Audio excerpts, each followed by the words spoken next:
دا دنیاوی زندگی چې کله د یو انسان کامیابیږي او دنیاوی ژوند نه جنتی ژوند جوړیږي نو دا هله جوړیږي چې هر انسان د بل انسان حق ادا کړي، خپل حق هم اخلي خو د بل حق به هم ادا کړي. نو بیا دې دنیاوی زندگی چې ده دا جنتی نه جوړیږي بلکې دنیاوی زندگی دې هم کامیاب ده او اخروی زندگی دې هم کامیاب ده.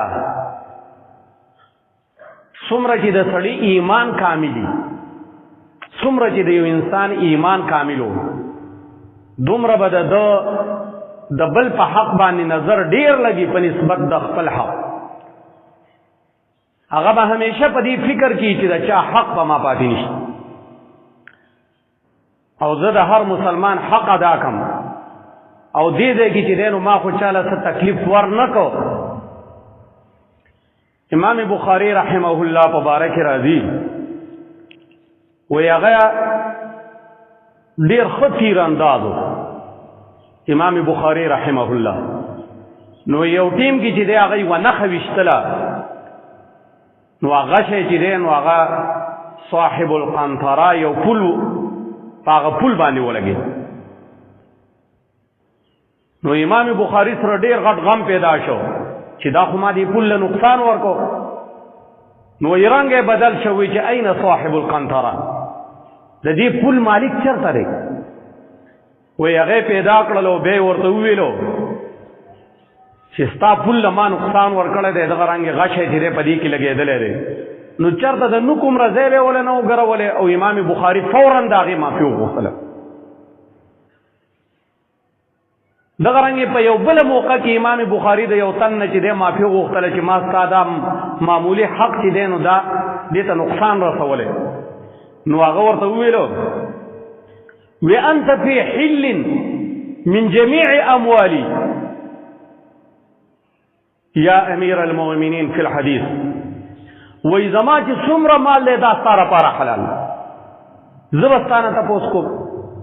خلک چې دی نو هغه د هغه دومره چې دی نو ادب یې کولو، احترام یې کولو، خو د هغې باوجود هغه دا نه غوښتل چې د چا معمولي غوندې حق زما په ذمه باندې راشي. دغه رنګ یو استاد یو امام بخاری چې دی نو په یو ټیم کې د هغې نه صرف مسکی شوی او د هغې معافي ترې وغوښتله چې یاره تا حدیث بیانولو په دې حدیثو کې چې دی نو ته ډېر نبی علیه السلام د احادیثو علماو ته دعا کړې ده چې نظر الله امرا سمع مقالتي فحفظها ووعاها واداها. الله دې هغه عالم، هغه انسان، هغه مسلمان تر و تازه کی چې زما یو حدیث واوري، حفظ یې کی، بل ته ورسوي لکه څنګه چې حفظ کړی. نو دا امام بخاری رحمه الله استاد دې حدیث بیانوي. نو دا حدیث په دوران کې چې ډېر په هغې کې لږ نشاط جذبه غوندې راغله نو سره والی د امام بخاری پورې مسکی شوی. نو بیا ویلي چې دا کار ما غلط وکړو. نو بیا امام بخاری رحمه الله د هغې خپل استاد نه چې دی نو معافي وغوښتله. نو چې څومره د یو انسان ایمان قوي کیږي نو دومره به په ځای د دې چې دا خپل حق ته نظر وکړي چې یاره زما حق ولې نه میلاویږي، دا به د بل په حق باندې نظر ساتي چې د پلانکې حق ولې نه ورکړی کېږي او ما خو چېرته په دې کې نقصان نه دی کړی. الله تعالی فرمایي ویل للمطففین، هلاکت دی د کمی کوونکو دپاره. مطفف خو په اصل کې ویل کېږي چې په ناپ تول کې کمی کوي، خو حدیث بیا عام دی. د چا ناپ تول څه شی دی؟ خو د چا په حق کې کمی دی.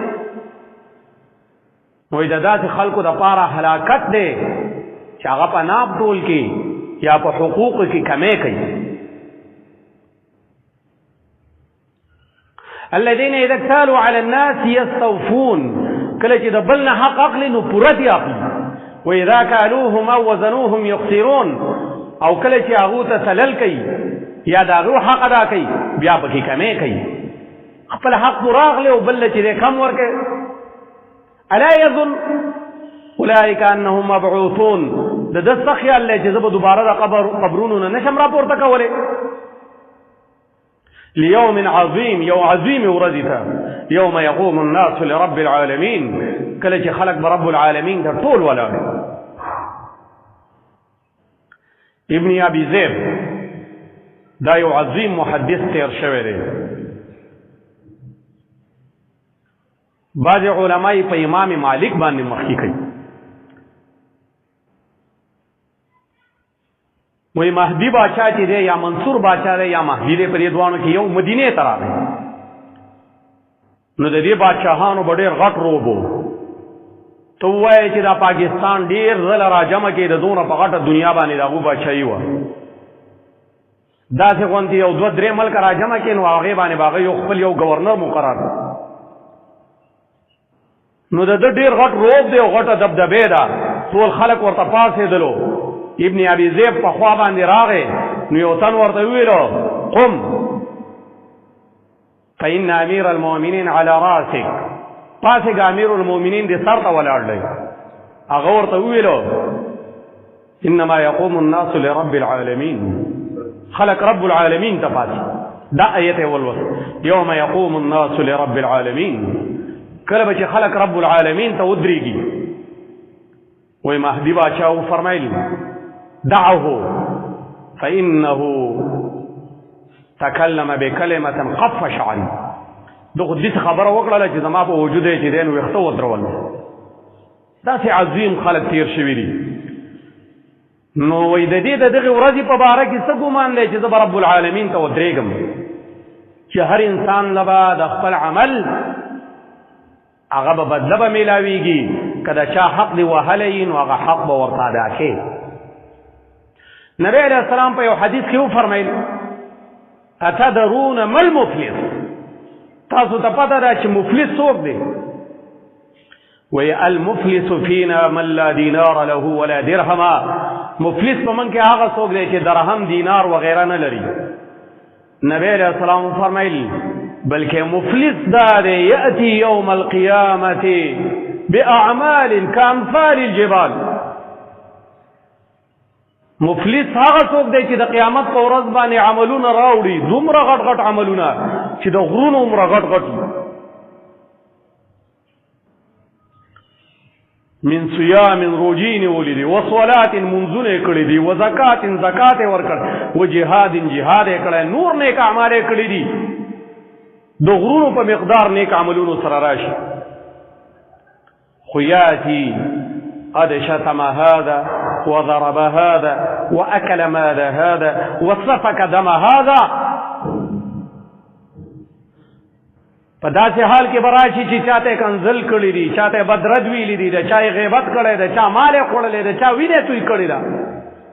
فيعطى هذا من حسناته وهذا من حسناته وهذا من حسناته. نو وی ور بکړلای شي خلکو لا د یو لاله به د نیکونه ورکړلای شي، دی بل ته به د نیکونه ورکړلای شي، دی بل ته به د نیکونه ورکړلای شي، حتی اذا فنیت حسناتو، تر دې پورې چې ټولې نیکۍ به ختم شي. دا اوس مفلس انسان. څومره د افسوس خبره ده، بعضې خلک وایي یره زمونږ په پلان کې باندې د سبزۍ پیسې دی او د اوسه پورې موږ له نه راکړې. او د الله بنده د ټماټرو په سر کې به سبا منځونه ورکې، د الوګانو په سر کې به سبا روجې ورکې، د بادرنګو او د سلادو په ځای باندې به چې دی نو سبا ستانه نوافل او تهجد اخیستلی کېږي، او د قیامت په میدان کې به چې دی بیا مفلس ولاړې. او ډېر خلک داسې دي چې د دکاندارانو پې چې دی نو د کلونو کلونو پیسې پاتې دي، او د هغو د لاسه هغو خپله دکانداري ختمه کړې ده. دیو ته به اله پته ولګېږي او سترګې به وغړېږي چې د قیامت په ورځ باندې دیو چې دی نو نیکۍ ترې اخیستلی کېږي او هغه له ورکړی کېږي.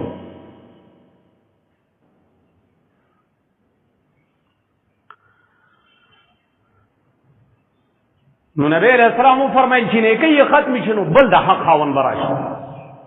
وی یا الله زما پې هم حق پاتې دی. وی انظروا هل تجدون له من عمل صالح، وګورئ نور نیک عمل شته وی نشته. وی ګناهونه راوړئ په دې د پاسه بار کې. ګوره د دومره نیک عملونه راوړي و چې په دغې نیک عمل دی جنت له تللی شو، خو چونکې د خلکو حقونه خوړل دي او ضایع کړی دي نو نیکۍ یې خو دې واغستلې اوس بې د پاسه ګناهونه بار کېږي لګیا دی نو د ګناهونو دپاره بیا دا نشته چې نور پې نه ځایېږي څومره چې ځایې نو ځایېږي نو نبی علیه السلام وفرمیل چې دا مفلس انسان دی د جنت توخې راوړې وه د جهنم پې بار شوه او فیلقا فی نار جهنم او بیا چې دی د هغې نه پس د جهنم اور ته ورګزار کړلی شي نو دا ولې دا حقونه د خلکو ضایع کړي یو تن راغی ویل یا رسول الله اخبرني ما له خبر راکا ان قاتلت في سبيل الله مقبلا غير مدبر خبر راکا ما له راکا د الله تعالی په لار کې وجنګېږم په مخ کې روان په شا نظم د الله د رضا لپاره ایغفر لي او شهید شم زما ګناهونه به معاف شي نبی علیہ السلام ویلاو سړی را د جماعت نه بهر وتلی نه و نبی علیہ السلام ویل اعید علی الرجل سړی ما ته را واپس کړي واپس را وستلی شو وی کیف قلت وی تا څرنګې وویل وی ما داسې وویل نبی علیہ السلام وفرمیل او ستا ټول ګناهونه به معاف کېږي الا الدین مگر قرض نه معاف وس جبریل ما ته راغی او دا خبره وکړله چې ورته ووایي چې ګوره قرض الله نه معاف کړي او نبی علیہ السلام با د جنازې منځونه کول په صحابو باندې او هغه به ډېر خوشحالېدل چې د هغو په مړي باندې پیغمبر جنازه وکړي ځکه د پیغمبر دعاګانې خو الله قبلوي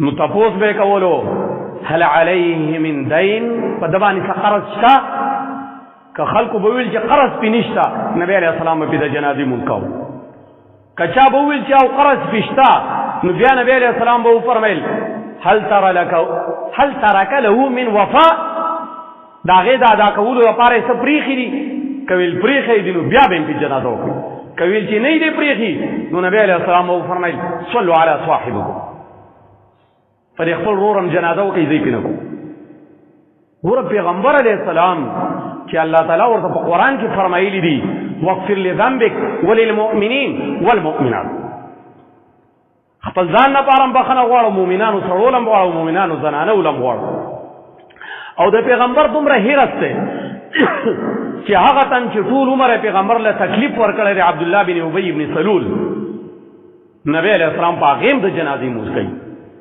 او د اولیا کرتو نو ورله زیاته بخښنه غواړو دومره حیرت دی د نبی علیه السلام چې زما یو امتي هغه جنت ته لاړ شي او جهنم نه خلاص شي خو لیکن په دې سړي باندې چې دی د جنازې مونځ نه کوي چې چا قرض پېښي بیا چې کله نبی علیه السلام له الله تعالی فتوحات ورکړل نو بیا یې به یې فرمایل انا اولی بالمؤمنین من انفسهم زه په مسلمانانو باندې چې دی نو ډېر زیات نږدې یم مسلمانانو ته دوی ته د خپلو ځانونو نه هم چا چې قرض پرېښی دی فعلی اداؤه د هغې ادا کول په ما دی نو غرض مې دا دی چې وګوره نبی علیه السلام د جنازې مونځ نه کوي په هغې چا باندې چې د یو مسلمان قرض پې پاتې دی نو بعضې حقونه دي په موږ باندې د مسلمانانو څه ما ذکر کړل باقي انشاءالله د دویمه حصه کې ذکر کړو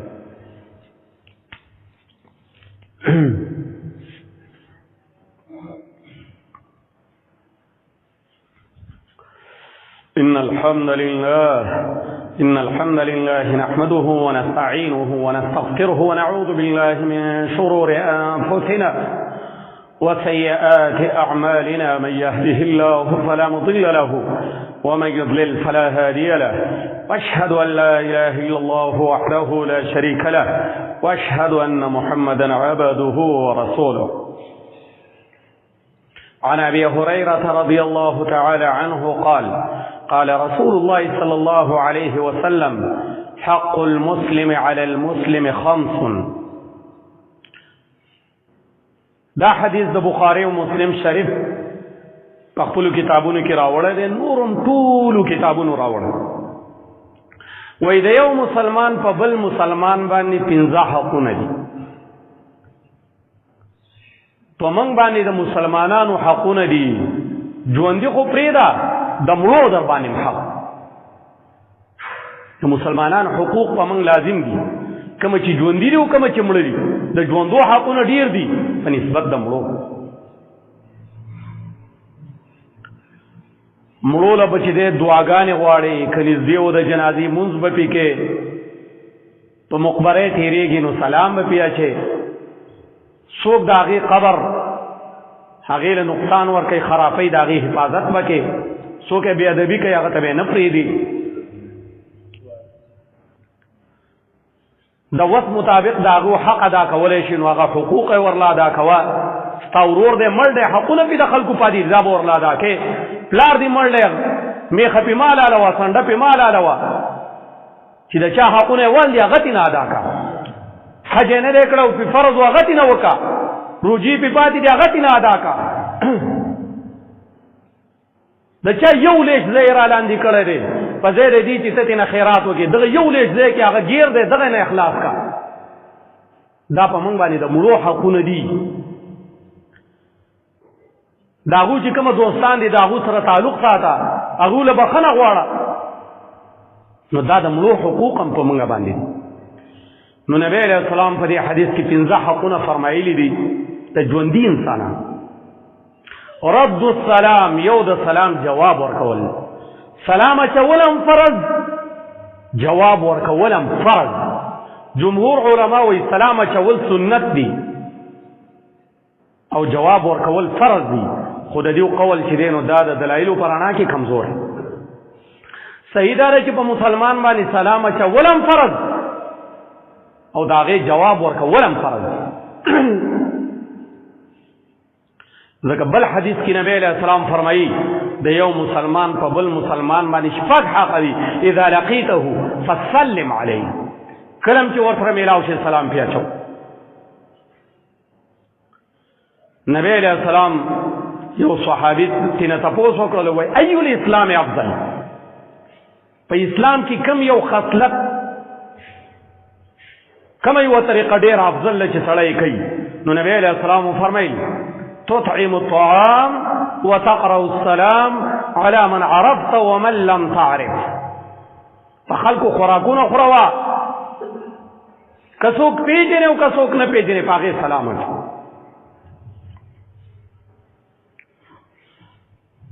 په خلکو باندې خوراکونه خوروا. په صحابو کې داسې صحابو چې هغو به په خلکو خوراکونه خورول.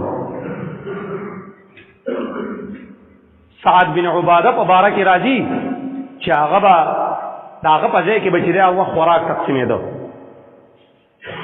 میرپور ته زه تللی وم، هلته ځای په ځای باندې داسې کسان شته چې هغه فی سبیل الله لنګرې چلوي. زمونږ په دې دیر کې به څومره ډېر وي، خو لیکن الله تعالی د هر چا نه دا کار نه اخلي. نو نبی علیہ السلام فرمایل تطعم الطعام په خلکو خوراکونه خوروا، وتقرئ السلام على من عرف ومن لم تعرف، که څوک پیژنې او که څوک نه پیژنې په هغه سلام اچوه.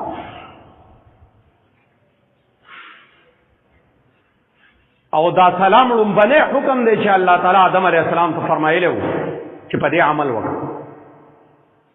الله تعالی چې وی آدم علیہ السلام پیدا کو طوله 60 ذراعا، دا هغه اوږدوالی چې دی نو هغه 60 ګزه و، 60 لاس. کله چې وی پیدا کړلو الله تعالی پکې روح واچو،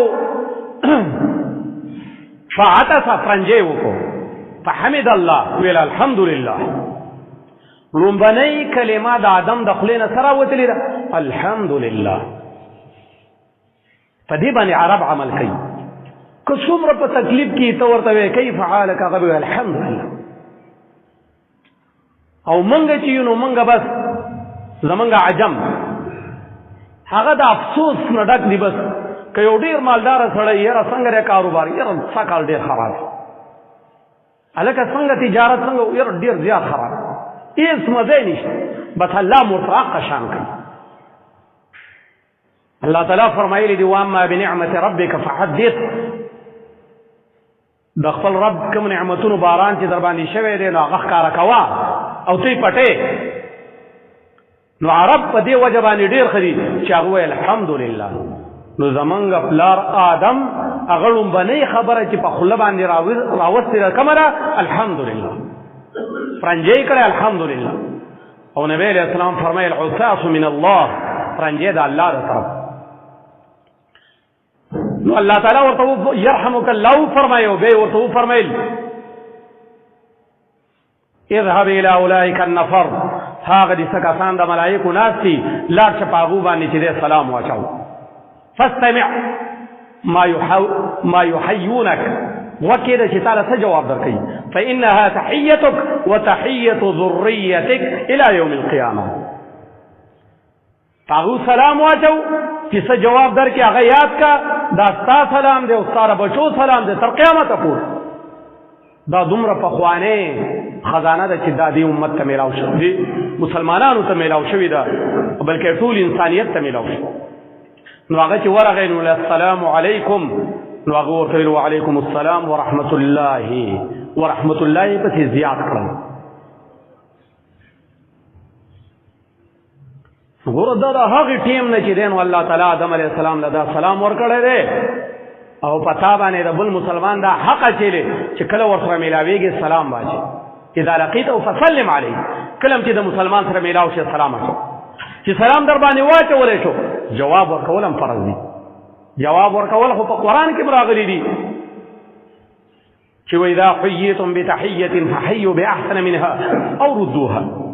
کله چې په تاسو باندې سلام واچولی شي د هغې نه غوره جواب ورکوئ، یا خو صرف هغه واپس کوئ. څوک چې وایي السلام علیکم نو ته یې وعلیکم السلام. دا چې دی څومره سلام هم دومره جواب شي. د دې نه غوره دا دی چې ته ورته وایې ورحمت الله، د هغې نه غوره دا دی چې ته ورته وایې وعلیکم السلام ورحمت الله وبرکاته. او که څوک سلام اچوي او په هغې کې داسې وایي چې السلام علیکم ورحمت الله وبرکاته، نو دا هم صحیح دی او بیا به هم هغومره جواب ورکړي.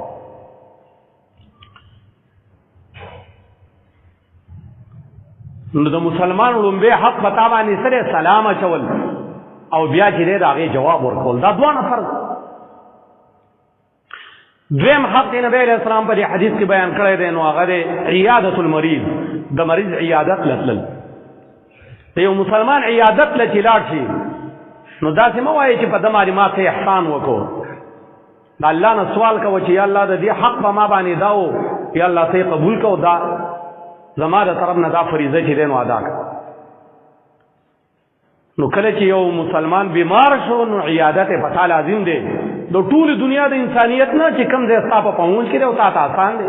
عرف له په دې کې اعتبار، چمګاونډ کلی وغیره خپل خپلوان.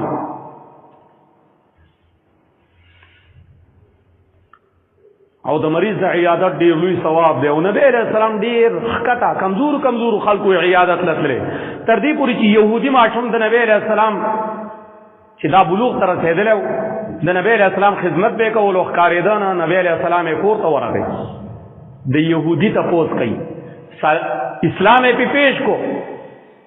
بچی چې دی نو خپل پلار ته ګوري، پلار یې ورته وایي اطع ابوالقاسم، د ابوالقاسم خبره ومنه، کلمې وویل او په دغې ټیم کې روح لاړ. نبی علیه السلام وفرمیل الحمد لله الذي اذهبه عن النار.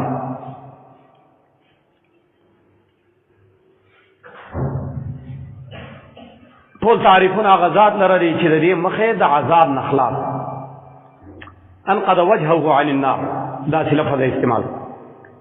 نو غرض مې دا دی چې نبی علیه السلام د یهودي تپوس لتلی، که نبی علیه السلام نه وی ورغلی نو دې سړي اسلام هم نه راوړ.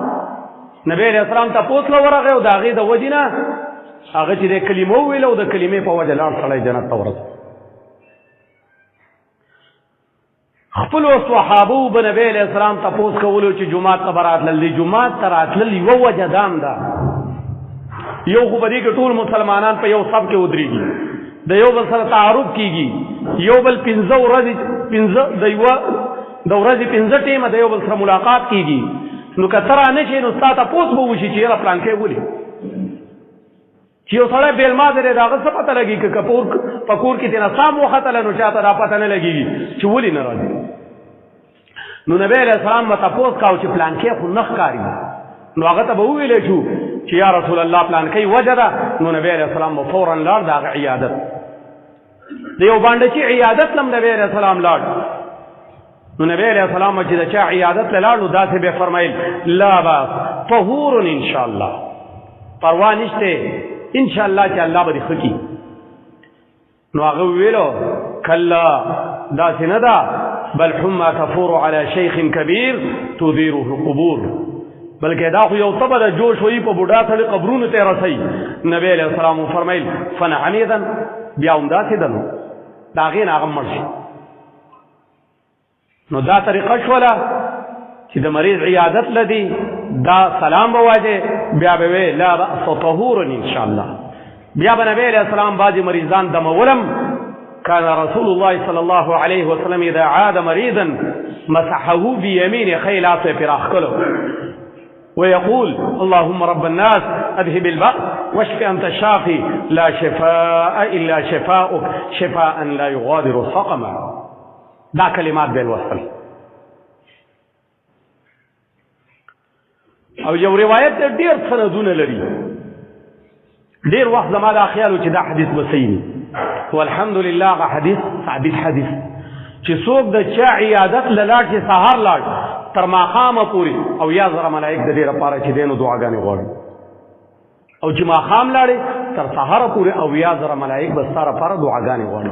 دا حدیث د علي بن ابي طالب رضی الله تعالی عنه نه په حسن سند باندې ثابت.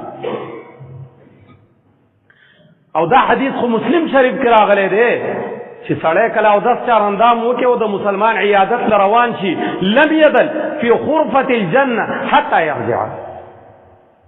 دا د جنت په میوو شو کولو کې لګیای تر دې چې واپس راشي. دا څومره د غټ خیر خبره ده. بل حق نبی علیہ السلام بیا ذکر کړی دی اتباع الجنائز، جنازې راتلل. د مسلمان جنازې له چې ځینو صرف د الله رضا پکې راوله په زړه کې خپل نیت چې دی هغه لږ ولټوه، که د نوم دپاره روانې دا نیت بدل که. نبی علیہ السلام فرمایي ما من مسلم يموت نشتره یو مسلمان چې مړ شي فیقوم على جنازته 40 رجلا مسلما دا غي په جنازه باندې 40 کسان ودري لا یشركون بالله شیئا چې د الله سره برخدار نه جوړوي الا شفعهم الله فيه مگر الله تعالی د دې 40 کسانو شفاعت د دې مړي په حق کې قبول کی او جنت ته بوځي. بیا ورسره په روایت د عائشې کې چې دا قید راغلی كلهم يشفعون چې دا ټول په نیت د سفارش راغلي. نو موږ په نیت د سفارش اکثر خلک نه ځو، بس یې ځان ورته ښکارا کوو، نه په نیت د سفارش ځه. علامه کړه دې کلی نو اوس فوجان یو سړی اوچت کې بوزي، نو موږ څومره ټول فکرمند شو. خفیه ایجنسۍ اوچتې کې موږ څومره فکرمند شو. او دا مړی چې دی نو الله رانیولی دی، نو د دې لپاره موږ فکرمند نه یو. خلک به د دې لپاره سفارشیان ګوري، وزیران به ګوري، او ایسیچو ایس پی او غټ غټ خلکو پسې به چې دی رابطې کوي. او الله تعالی چې دی نو د یو بادشاه او د یو ګدا دوا یو شان قبلی. او ته چې جنازې له دې په نیت د سفارش لاړ شي چې یا الله دا سړی خو کمزور او ته معاف کا، الله تعالی یې معاف کوي. خو په نیت د سفارش شرک بنه کې او په نیت د سفارش به ولاړې الله تعالی ستا شفاعت قبلي. او بیا دې چې په یو مسلمان باندې جنازه وکړه تا ته یو قیراط ثواب میراو. یو قیراط څومره دی؟ حدیث د بخاری او مسلم کې راځي چې مثل احد د احد غرم. او که چرته مقبرې ته ورته لاړ شي حتی یصلى عليها ويفرغ من دفنها فإنه يرجع من عمله بقيراتين. قبرستان ته ورته لاړې تر دې پورې چې خاوره پې واچولی شوه، دوا وشوله، واپس شوې، 2 قیرات اجر درته میلاو شو. د احد د غرم دا څومره لوی ثواب دی. نو دا د مسلمان په تا باندې بل حق دی، دا به ادا کړي. 5 نمبر حق نبی علیہ السلام ذکر کړل اجابت الدعوه. د یو مسلمان دعوت قبلول. دعوت قبلول جمهور علما وی د ولیمې دعوت قبلول فرض دي، باقی سنت. صحیح دا چې ټول دعوتونه قبلول فرض دي کله چې په ګناه نه خلاف الشریعه کارونه پکې دي، هر دعوت به قبلې. بلکې نبی علیہ السلام دومره تاکید کړی دی چې دعوت قبلوا فإن كنت صائما که روجهدارې فلتصلي نو مونځ ورله وکړه 2 رکعاته. نبی علیہ السلام دا انس بن مالک د لیکره راغی، هغه ورله دعوت ورکړی. نبی علیہ السلام روجهدارو او ویل پرېږدئ ما زه خوراک مه راوړئ. او نبی علیہ السلام پاڅېدل 2 رکعاته وکړي. دویم فلیصلي معنی دا ده چې دعا دې ورله وغواړي. نو هر دعوت له تلل دا په لازم دي، ځکه ته یو سړي له دعوت ورکې وغه را نه شي، ستا په زړه کې د دې نه چې دی نفرت پیدا کېږي، بغض راځي، کینه راځي. او مسلمانان خو به د یو بل سره چې دی نو الفت ساتي.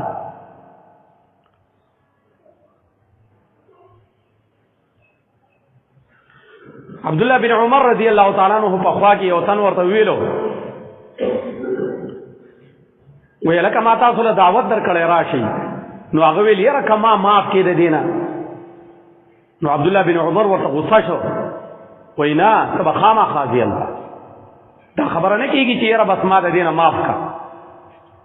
او عبدالله بن عمر رضی الله تعالی عنہ به ولیمه وه که غیر ولیمه وه، هغه به دعوت نه راتلو، که روجهدار به و هم به راته.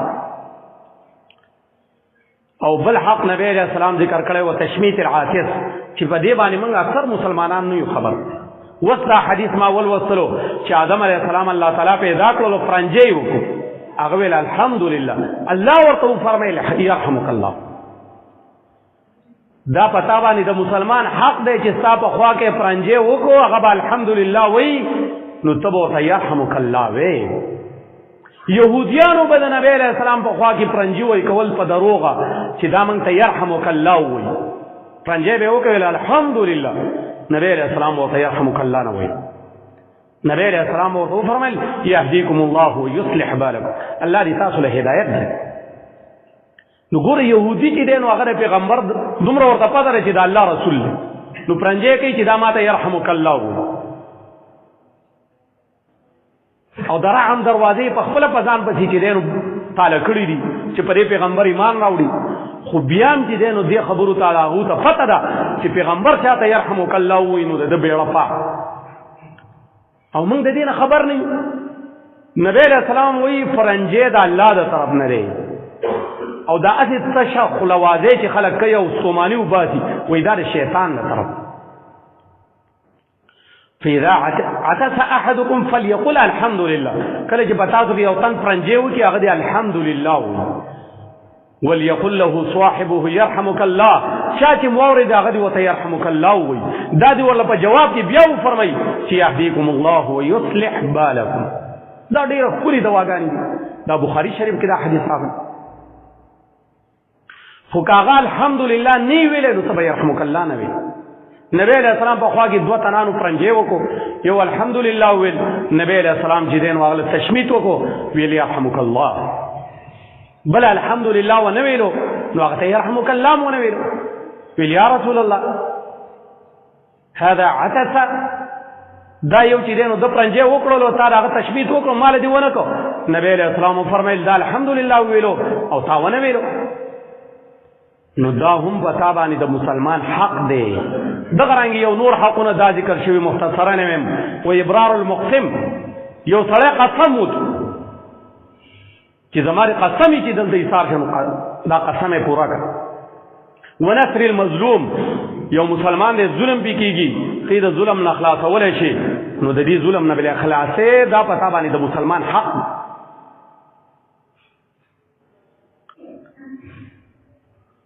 او اذا استنصحك فانصح له، هر مسلمان لپاره خیرخواهي درنه طلب کړي نو خیرخواهي معامله ورسره کوه. الله تعالی دې موږ او تاسو لپاره په دې خبرو باندې عمل کولو توفیق راکړي. استغفر الله لي ولكم ولسائر المسلمين. صلى الله على نبيه محمد وعلى آله واصحابه اجمعين. جخت خدرګي صفونه برابر.